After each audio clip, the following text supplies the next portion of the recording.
Frame rate is an incredibly hotly debated topic in the world of PC gaming, and in sim racing where tenths, hundredths, and even thousands of a second can be the difference between absolutely nothing and in some cases tens of thousands of dollars, is there a real advantage to be found in higher frame rates?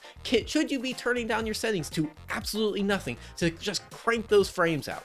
Well, I have been competing in sim racing esports events for well over 5 years, and today I dug down and tested 5 different frame rates between 15 and all the way up to 240 frames a second to see what the differences really are. So let's just dig into the results off the bat. I picked the Porsche 911 GT3R at Portland as it is a combo I am incredibly familiar with. I have done many tests there in the past. So starting off, I used 240 frames a second, I went down to 120, then 60, then 30, then all the way down to 15. Now, I decided to use the high frame rates first, so I disadvantaged them the most, so that way if there were any obvious losses in time as you went down, it would be really darn obvious, as on paper, 15 frames a second, 30, and 60 should by far have the most advantage. Our reference time with 240 frames a second was a 109.313. This is completely meaningless in isolation, however, it's our baseline. Now, jumping down to 120 frames a second, our best time was a 109.398.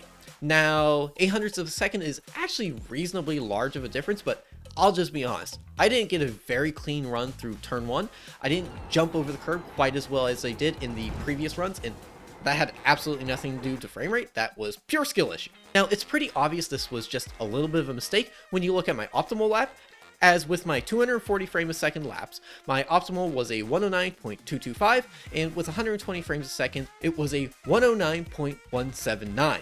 Now, our average lap times across 10 laps looked very similar, with a 109.666 for 240 frames a second, and at 120, it was a 109.777. Now, dropping to 60 frames a second really shows that our 120 frame a second runs were a little bit of a discrepancy. We actually set our fastest time on 60 frames a second. Now, it really wasn't by much, with our best time being a 109.253, our average time being a 109.703, and our average time being a 109.208. I'm so sorry to interrupt for a second, but if you're enjoying the video, please don't forget to like and subscribe. It really helps us grow the channel. Back to the video. Now, this so far is all within my expectations, and I'll explain exactly why later. However, I do want to make a slight note.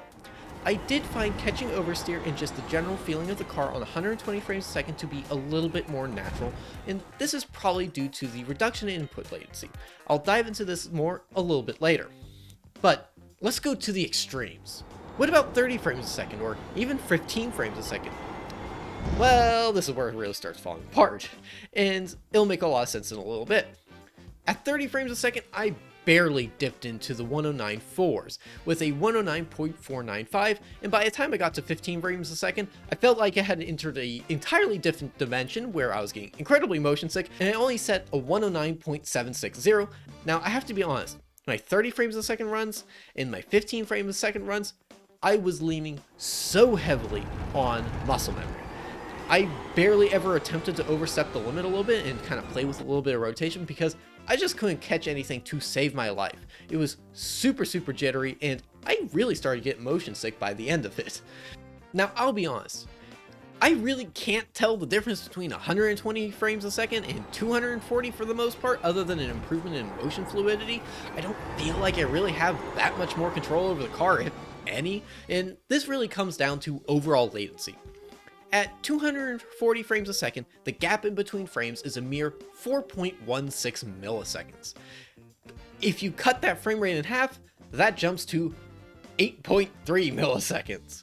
I don't know about you, but I really can't tell the difference between 8 milliseconds and 4 milliseconds, but maybe I'm just bad? Now, going down to 60 frames a second, the gap in between frames is 16.6 milliseconds.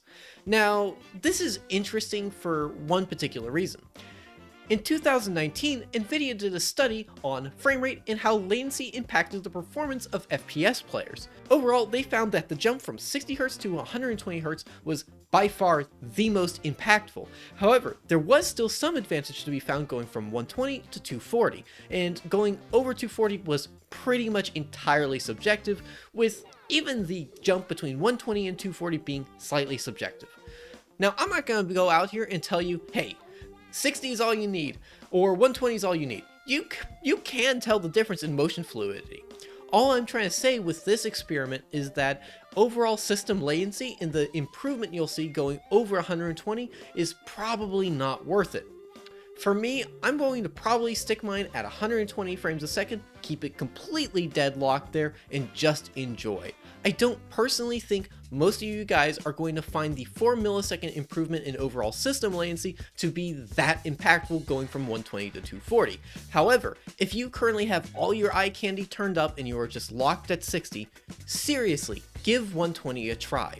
I promise it's worth a go. So what do you think of this video? Do you disagree with me? Let me know in the comments below. I'd love to hear from you all. And if you have any more video ideas, let me know as well. But as always, please don't forget to like and subscribe to Brake Trace. It really helps us grow the channel.